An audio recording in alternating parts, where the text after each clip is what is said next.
La semana pasada, una mujer me miró desde la cama de su habitación y me dijo algo que no puedo dejar de pensar. Me dijo, Ana, yo cuidé mis ojos toda la vida. Gotas, gafas nuevas cada año, revisiones con el oftalmólogo. ¿Cómo puede ser que igual los esté perdiendo? Tenía 71 años, 3 revisiones en el último año, y cada vez el médico le decía lo mismo. Es la edad, es normal, es lo que hay. Pero no era la edad. Y lo que voy a contarte ahora puede cambiar para siempre cómo piensas sobre tu visión después de los 60. Mi nombre es Ana. Soy enfermera con más de 8 años de experiencia clínica directa con pacientes, muchos de ellos mayores de 60, con enfermedades crónicas, con visión comprometida, con diagnósticos que llegaron demasiado tarde. He visto este patrón en cientos de pacientes, y cada vez que lo veo me hago la misma pregunta. ¿Por qué nadie les explicó esto antes? No en términos complicados, en términos reales, en términos de lo que está pasando dentro de sus ojos ahora mismo, mientras leen esto, mientras duermen, mientras desayunan creyendo que están haciendo lo correcto. Hay algo que el oftalmólogo no siempre te cuenta en una consulta de 15 minutos, algo que no aparece en el folleto que te dan al salir, y es esto. El deterioro visual más común después de los 60 no empieza en el ojo, empieza en la sangre.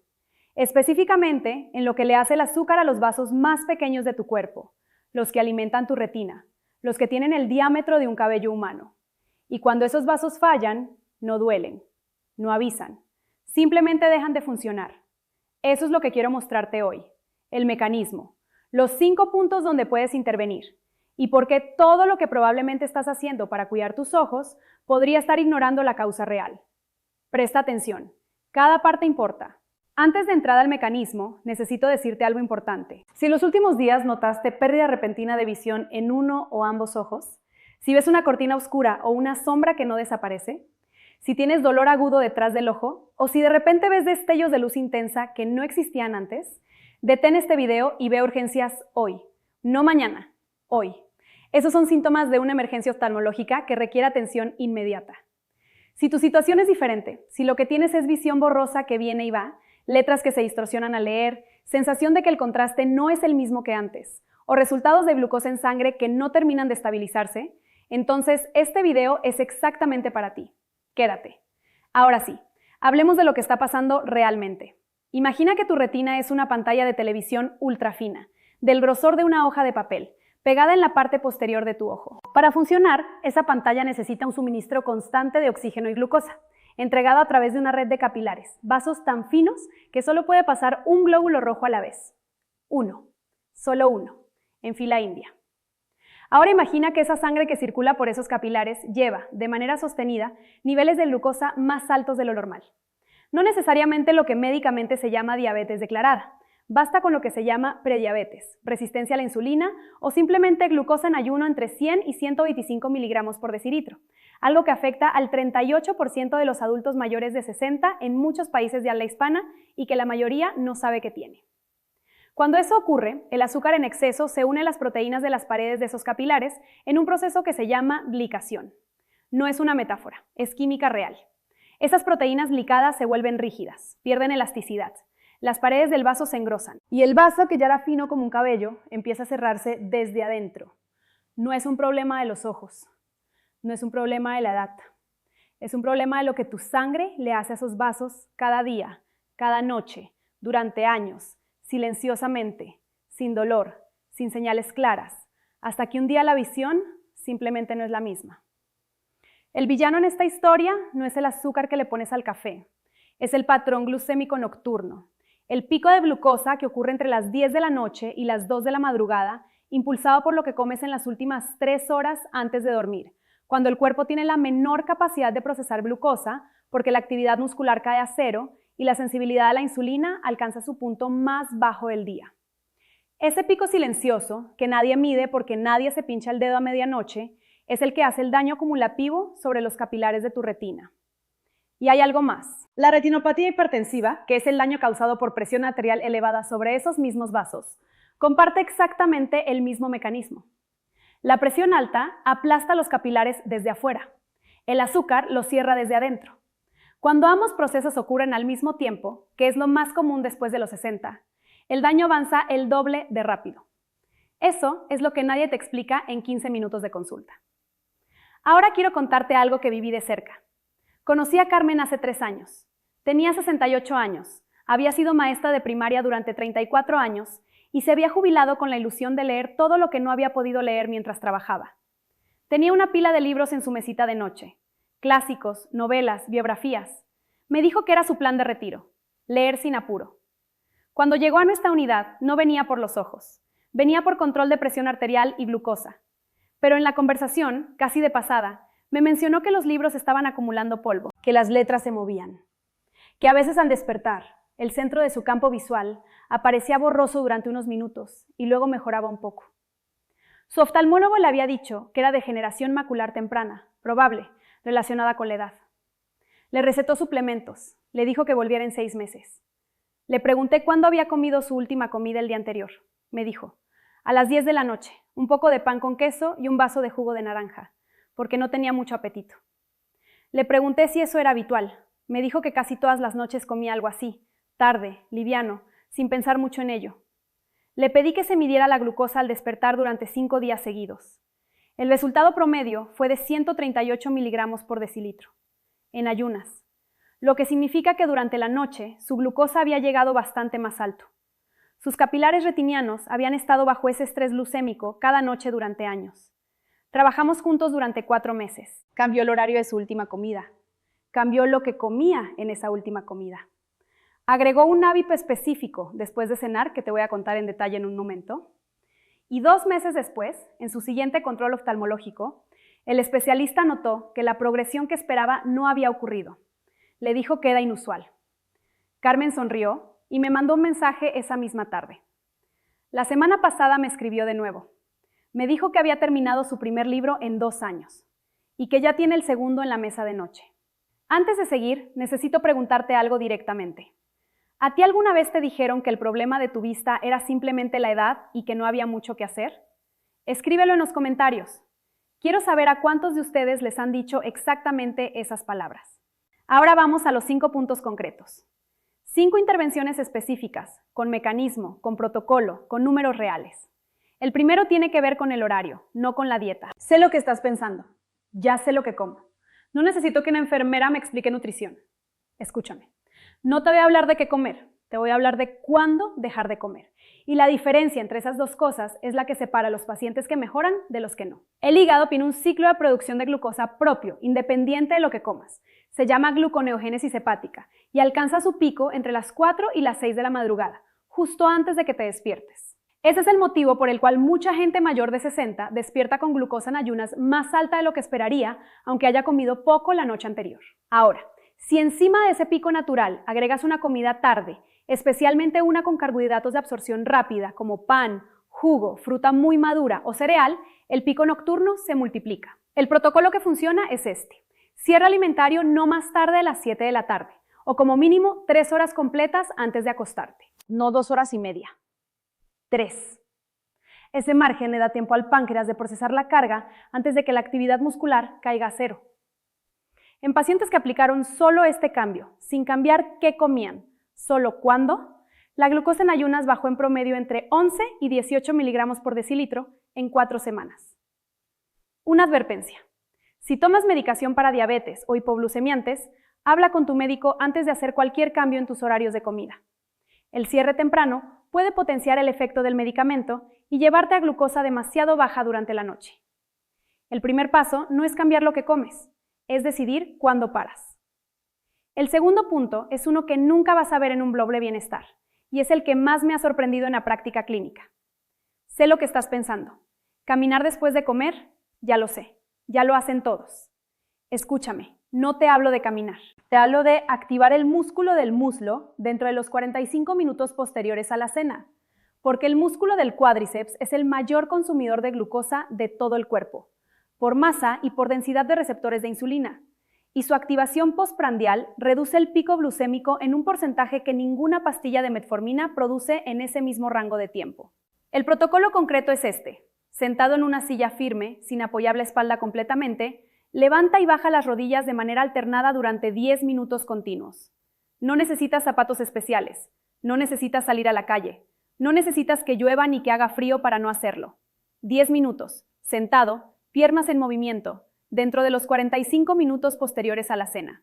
En pacientes mayores de 65 con prediabetes, esta intervención redujo el pico glucémico postprandial en un 23% en estudios de medición continua de glucosa. ¿Quién no debería hacerlo sin consultar antes? Personas con lesiones de rodilla activas, con reemplazo de cadera reciente o con neuropatía periférica severa que afecte el equilibrio en posición sentada. Este es el protocolo de Ana. No lo encontrarás en ningún folleto del consultorio, lo encontrarás en los pacientes que mejoran. El tercero tiene que ver con algo que probablemente tienes en tu cocina ahora mismo y que estás usando en el momento equivocado.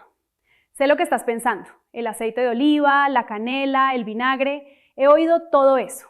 Escúchame, no te voy a hablar de ningún suplemento mágico, te voy a hablar de proteína en el desayuno, específicamente de la cantidad y del momento, porque hay un mecanismo hormonal que la mayoría ignora. Cuando el primer alimento del día tiene un alto contenido de carbohidrato y bajo contenido de proteína, como un café con leche y una tostada, el páncreas lanza un pico de insulina rápido y alto para procesar esa carga. Ese pico alto genera un rebote. La glucosa baja demasiado rápido a media mañana, el cuerpo interpreta eso como estrés, libera cortisol y el cortisol eleva la glucosa de vuelta. Ese ciclo pico, rebote, estrés, repetido cada mañana durante años, es uno de los mecanismos más documentados de deterioro de la sensibilidad a la insulina en adultos mayores. El protocolo es este. 25 a 30 gramos de proteína en los primeros 30 minutos después de levantarte, antes de cualquier carbohidrato. 2 huevos enteros aportan unos 12 gramos. Un cuarto de taza de queso cottage aporta otros 7 gramos.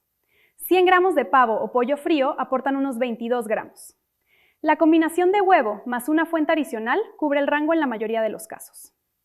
Este cambio, aplicado de manera consistente durante 8 semanas, redujo la variabilidad glucémica diurna en pacientes mayores de 60 en un 31% en mediciones de monitoreo continuo. Menos variabilidad glucémica significa menos estrés sobre los capilares retinianos a lo largo del día. ¿Quién debe tener cuidado? Personas con enfermedad renal crónica en estadios avanzados deben consultar a su médico antes de aumentar la ingesta proteica de manera significativa. El desayuno no es el momento de los carbohidratos, es el momento de proteger tus vasos desde la primera hora del día. El cuarto punto es el que más resistencia encuentro en los pacientes mayores y, sin embargo, es el que tiene el impacto más directo sobre la circulación retiniana. Sé lo que estás pensando. Dormir mejor, ya sé que es importante, todo el mundo lo dice. Escúchame. No te voy a hablar de la cantidad de horas de sueño, te voy a hablar de la posición durante el sueño y de su efecto directo sobre la presión intraocular, que es la presión dentro del ojo que, cuando se eleva durante la noche, comprime los mismos capilares que ya están dañados por la glucosa. La presión intraocular es más alta cuando estás acostado de plano, especialmente boca arriba. En personas mayores de 60 con algún grado de glaucoma no diagnosticado o en los límites, que es más común de lo que se cree, esa presión nocturna sostenida acelera el daño sobre el nervio óptico y los vasos que lo nutren. El protocolo es este: elevar la cabecera de la cama entre 20 y 30 grados durante el sueño, no con almohadas apiladas que terminan cayéndose, sino colocando un objeto firme de 10 a 15 centímetros de altura bajo las patas de la cabecera del colchón. Esto reduce la presión intraocular nocturna en un promedio de 4 a 6 milímetros de mercurio en adultos mayores, según estudios de tonometría comparativa. No es un número menor, es el equivalente al efecto de algunos medicamentos para el glaucoma. ¿Quién no debe hacerlo sin consultar? Personas con reflujo gastroesofágico severo deben hablar con su médico antes de elevar la cabecera, porque puede modificar la posición del esfínter esofágico. No es la cantidad de sueño, no es el colchón, es el ángulo en el que tus ojos pasan las próximas 8 horas. El quinto punto es el menos esperado de todos y es el que más me ha hecho reflexionar sobre cómo entendemos la visión después de los 60. Sé lo que estás pensando. Ejercicio para los ojos, esos ejercicios de enfocar lejos y cerca, ya los probé. No funcionaron. Escúchame, no te hablo de ejercicios visuales. Te hablo de hidratación dirigida al vítreo, que es el gel transparente que llena el interior de tu ojo y que después de los 55 años empieza a deshidratarse de manera progresiva. Cuando el vítreo pierde volumen, se separa de la retina en un proceso que se llama desprendimiento vítreo posterior, que en la mayoría de los casos es benigno, pero que genera tracción mecánica sobre los capilares ya debilitados por la glucosa. Esa tracción sobre vasos frágiles es uno de los mecanismos menos discutidos de las hemorragias retinianas menores en adultos mayores. El vítreo no tiene vascularización propia.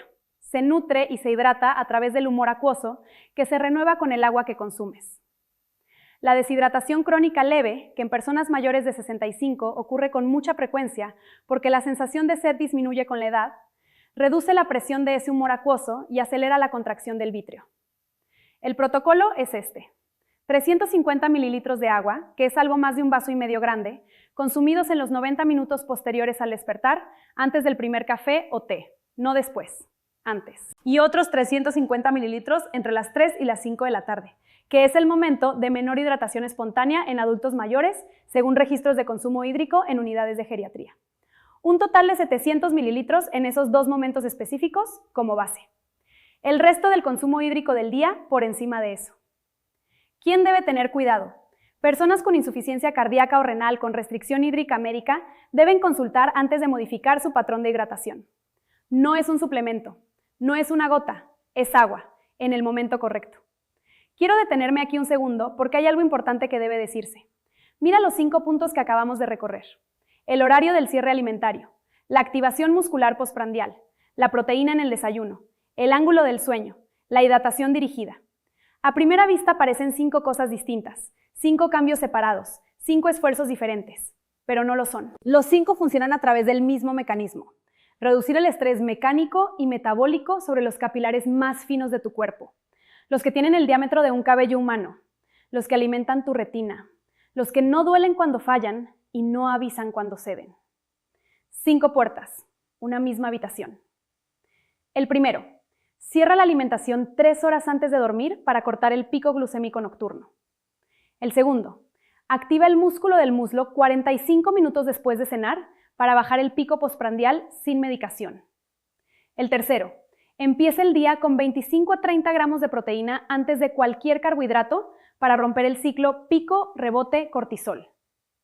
El cuarto, eleva la cabecera de tu cama entre 20 y 30 grados para reducir la presión intraocular mientras duermes. El quinto, 350 mililitros de agua al despertar y 350 mililitros entre las 3 y las 5 de la tarde para sostener la hidratación del vítreo. No intentes los 5 esta noche, elige el que te resulte más fácil. Empieza por ahí. El que puedas hacer mañana, sin esfuerzo extraordinario, sin comprar nada, sin reorganizar tu vida por completo. Empieza con uno. Y nunca es tarde. Te lo digo con la misma firmeza con la que se lo dije a Carmen cuando tenía 68 años y sus libros estaban en la mesita de noche acumulando polvo. El cuerpo responde. Los vasos que no están destruidos se pueden proteger. La progresión que parece inevitable no siempre lo es. Ella me escribió la semana pasada. Terminó su primer libro en 2 años. Ya tiene el segundo esperándola. ¿Cuál de estos 5 vas a probar primero? Cuéntamelo en los comentarios. Quiero saber con cuál empiezas y en unas semanas quiero que vuelvas y me cuentes qué notaste. Si esto que escuchaste hoy te ayudó, o si hay alguien en tu vida, un padre, un amigo, una persona mayor a la que quieres, que está viviendo exactamente esto, que le están diciendo que es la edad y que no hay mucho más que hacer, comparte este video. Hay personas en tu vida ahora mismo que necesitan esto y no saben que existe.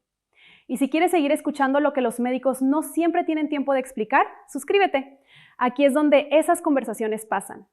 Todo lo que compartí hoy es información general basada en investigación actual y experiencia clínica. No reemplaza la atención médica personalizada. No dejes ni cambies ningún medicamento sin hablar antes con tu médico.